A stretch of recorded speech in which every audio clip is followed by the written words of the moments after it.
MBBS in abroad. Apollo MedSkill 6 years of MBBS program will be completed in 35 lakhs only.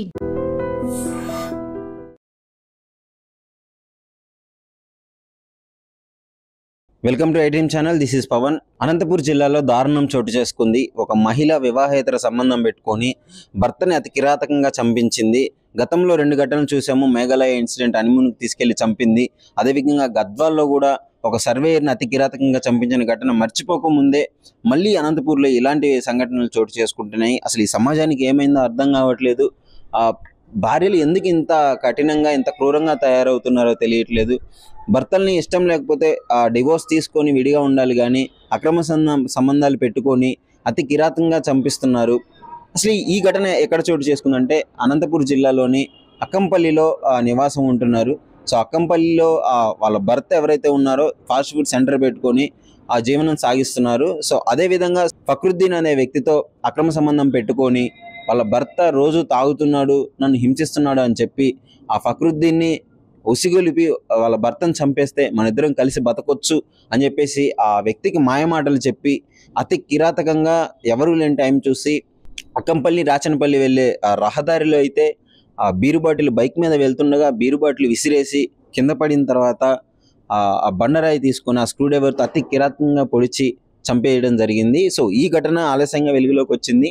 వాళ్ళ తండ్రి case నమోదు చేయడంతో ఆ murder case 6 గంటల్లోనే పోలీసులు వాళ్ళు అయితే ఛేదించడం జరిగింది. సో ఏంటి అని వివరాల్లోకి వెళ్ళి ఎందుకు ఇలా చంపించామని చెప్తే వాళ్ళ భర్త రోజు తాగి వచ్చి హింసించేవాడంట.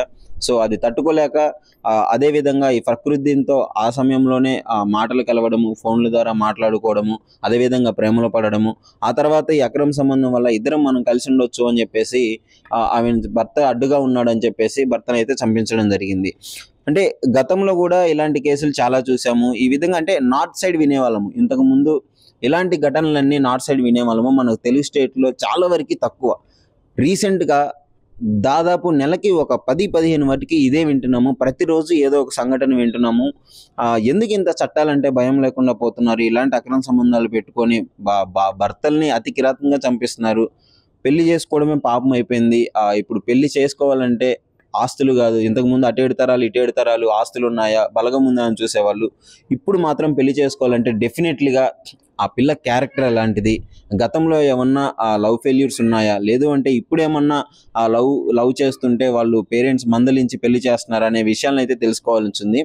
చిన్న లేదు పెద్ద లేదు వాయి వరుస లేకుండా ఏ ఏజ్ గ్రూప్ అయినా సరే ఈ విధంగా అక్రమ సంబంధాలు పెట్టుకొని అతి కిరాతంగా చంపించి, అంటే తొందరలో సడన్ డెసిషన్స్ తీసుకొని ఇలాంటి ఆకృత్య కట్టడాలకు లోనవుతున్నారు. సో మీరు చెప్పండి, ఇవి అసలు ఎందుకు ఇలా మారుతున్నారు? ఈ సమాజం ఎందుకు ఇలా అవుతుంది? మీ కామెంట్ రూపంలో అయితే తెలియజేయండి. నిజంగా ప్రస్తుతం ఉన్నటువంటి సమాజం దేనికి ప్రయారిటీ ఇస్తుంది? ఆర్థిక సంబంధాల చుట్టూ మాత్రమే తిరుగుతుంది. మళ్ళీ ఎన్నికలంగానే చాలా విరక్తి కలుగుతాం.